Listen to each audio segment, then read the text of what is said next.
आज पनि हाम्रो दोस्तको जिजा आउनुभएको छ। अस्ति पार्ट 1 सबैले हेर्नुभयो होला, टिकटक फेसबुकतिर भाइरल छ, युट्युबतिर। आज यो पार्ट 2 हो। आज पनि हामी ज्ञान सिकाउनु पर्छ।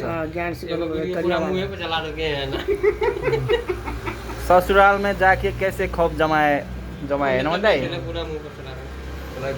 अस्ति हामीले सिकाएको काम गरेन ससुराल जाँदाखेरि मैले सिकाएको थिएँ नि। गर नि कसरी गर्नु भयो त्यतिखेर?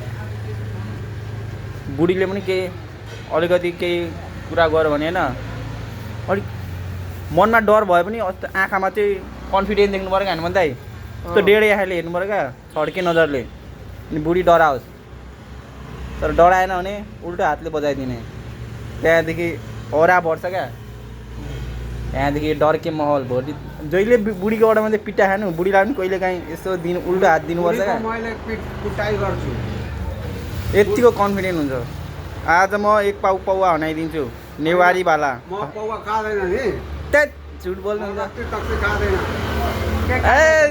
खाने मान्छे होइन हो बियर खाने मान्छे हो। बियर खाने अलि 2-4 दिन पछि 8 दिन 10 दिन बियर मात्रै। कहिलेदेखि सुध्रेको जिजा?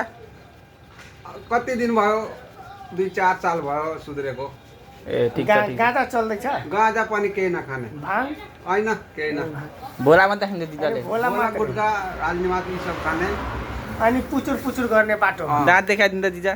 दाँत एकदम राम्रो फ्रेस छ। अनि यस्तो दाँत अनि भोला खाएको दाँतलाई अनि खैनी खाएको दाँतले चुम्मा दिन्छ दिदीले? जिजा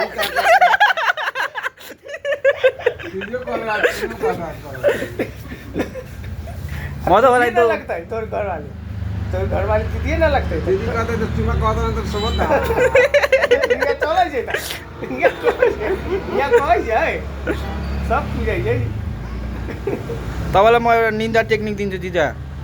टक्क भोला बुढी भेट्नु जाने बित्तिकै ब्रस गर्ने होइन, बुढी रिसाएर माइत गएको छ भने टक्क ह्याप्पीडेन्ट हानिदिने क्या। अनि सास पनि राम्रो आउँछ, अनि चुम्मा दिइहाल्छ। अरे मेरो बुढा त आज अझै त्यो पनि भएर आएछ, आज त चुम्मा दिन्छु। 3टा प्रोडक्ट छ भने अब 4टा प्रोडक्सन हाई गराउनु पर्ने हुन्छ। हो होइन जिजा? पार्टीमा 0 अनि पार्टीमा जान्छ भन्छ। आज त झन् हिरै भएर जानुपर्छ। जसले जिजाको पानीपुरी खाएको छैन ऊ यसमा अगाडि ब्याङ्क अगाडि आउनु होला। कुन ब्याङ्क अगाडि जिजा? वाणिज्य ब्याङ्क अगाडि, राष्ट्रिय वाणिज्य ब्याङ्क अगाडि। ट्याक्क जिजाको त्यहाँ स्टल हुन्छ, मिलाएर दिन्छ। यहाँ मनोज ठाकुरकोबाट आएको चिनजान मान्छे हो कि त यहाँ शेर्पा दाई, शेर्पा उस्तादकोबाट फ्यान हो भनेर आउनु, त्यहाँ मिलाएर दिन्छ। एउटा 2टा बेसी नि दिनु सक्छ होइन भन्दा? आलु निमकिन पनि राम्रो पकाएर दिन्छ। हो एकदम मिलाएर दिन्छ। राम्रो सरसफाइ पनि छ। अलिअलि मैले ट्रेन पनि दिइरहेको छु, ट्रेन पनि गराएको छु कसरी अलिक ससुरालमा खप जमाउने भनेर। राहुललाई पनि मैले सिकाएको छु। कति बिहार जाँदाखेरि मैले उसलाई यहाँबाट जडीबुट्टीहरू लोड गरेर पठाइदिइरहेको छु।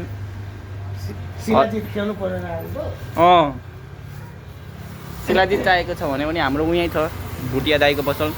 यो स्कुटरदेखि अलिकति यतापट्टि। शिलाजितको मालिक उता हो, चन्दन टिका लगाएको मान्छे। बाबा चन्दन टिका लगाएको मान्छे। पसल चाहिँ उहाँ छ होइन भन्दा? पसल चाहिँ उहाँ छ, तर अहिले पसल बन्द भइरहेको छ। चेता छ फेरि शिलाजितको। हो अङ्कल? हाम्रो कपिल अङ्कल पनि भुवन केसी जस्तो भएर बसिराख्नु छ। एकदम ह्यान्डसम हुनुहुन्छ, इमान्दार यहाँको व्यापारी। कपिल अङ्कलकोमा आउनु होला है होइन भन्दा? आउनु यहाँ।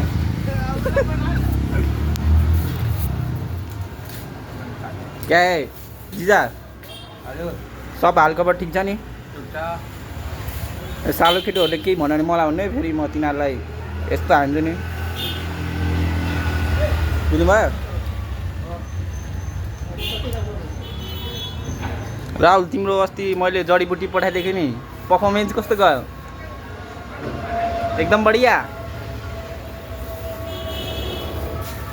अब जिजालाई पनि मैले जडीबुटी पठाइदिनु पर्ने हुन्छ। साथीको मैले चिनेको 1-2 जना भुटिया साथीहरू छ, त्यहाँबाट यसो जडीबुटी पठाइदिनु पर्ने हुन्छ।